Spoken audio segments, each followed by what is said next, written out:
Wonder how much American Dad I can get away with stealing without getting a copyright strike on my channel. I need a few words.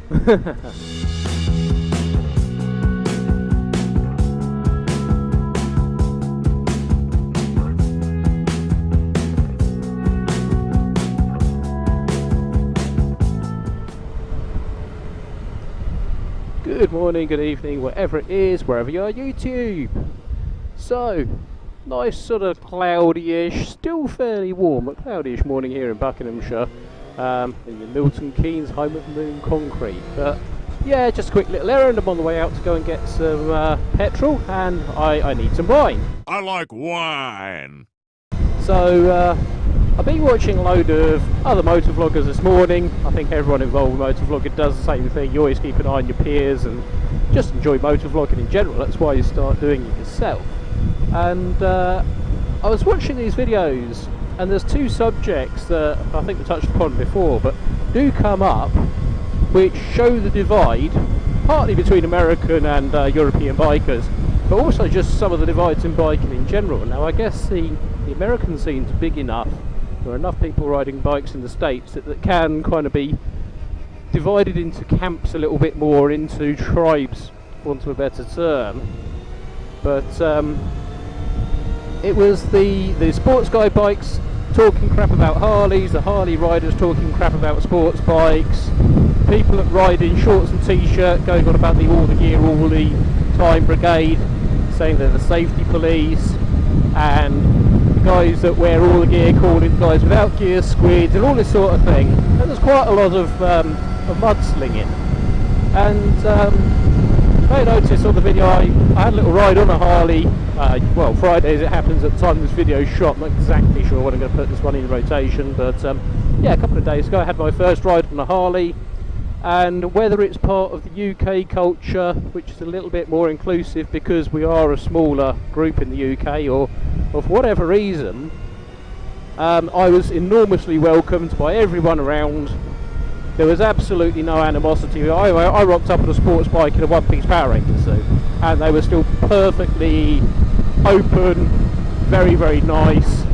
There was no, oh look, Power Rangers turned up to ride a real man's bike. None of that actually happened.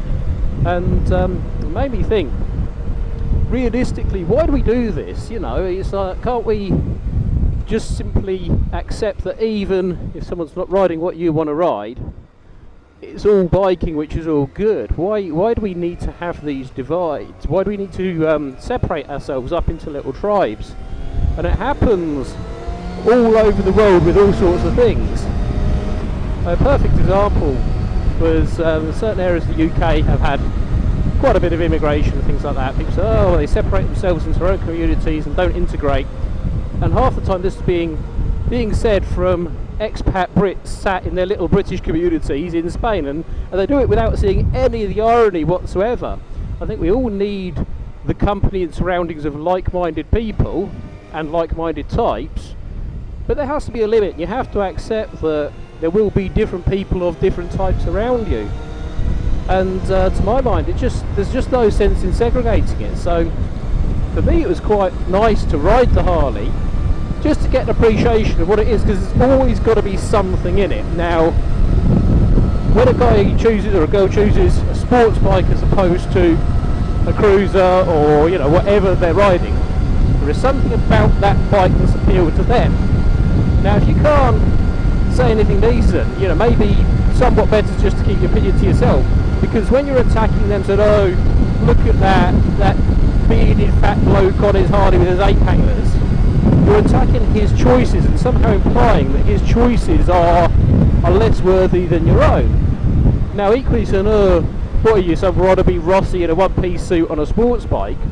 Again, you're kind of attacking that person's decisions. Now, everyone in their own mind has their own reasons for making these decisions, and they have their own validity to these decisions. So by attacking what they're thinking, you're attacking their choices, their decision making, and them as a person. And it's really just not necessary. As bikers in the UK, I mean, it's true the States do the same, but not to the same extent, but as bikers in the UK, we are a minority. And why on earth would we want division between ourselves as well? There's just no reason for it. Just don't worry about it.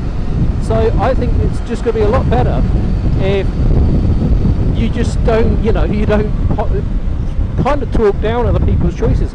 I still don't get the big full cruisers. I don't understand. To me, they don't make as much sense as other bikes, but the people that ride them and enjoy them are extremely devoted to them. So hell, why not? Let them ride them. I'm not going to talk down someone's decision, because frankly, you're on two wheels and that's good enough for me. So, what are your thoughts on this? Do you think it's really a mob mentality thing? Do you think it's just people like shit talking? And like I said again, in America, it seems to be more segregated in some ways than the UK, probably because each group is big enough to survive independently. In the UK and in Europe, bikers are bikers and that's pretty much the end of it. Just because there aren't as many of us as there are in the US, just by sheer volume, the whole of Europe only equates to America in terms of populace size, or thereabouts. So, yeah, whatever you're riding, enjoy it, let others enjoy theirs. Like I say, I'm a sports bike guy, I wear full kit. Even if I was on a cruiser, I'd still be in leather. It'd probably be slightly different leathers, but I'd still be in leathers because I like my skin, but that's my choice.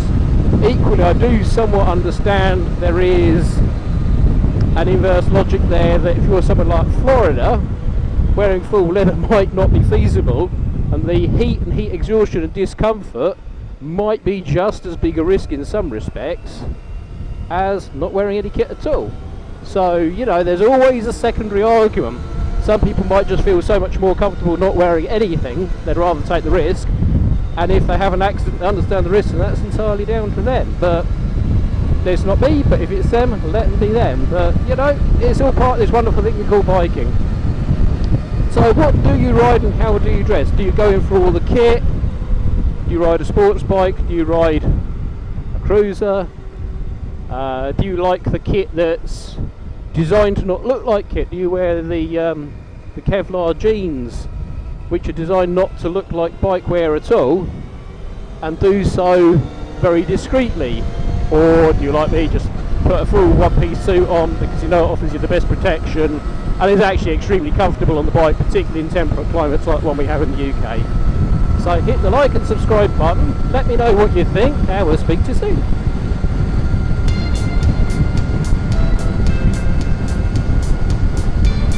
I need wine and petrol.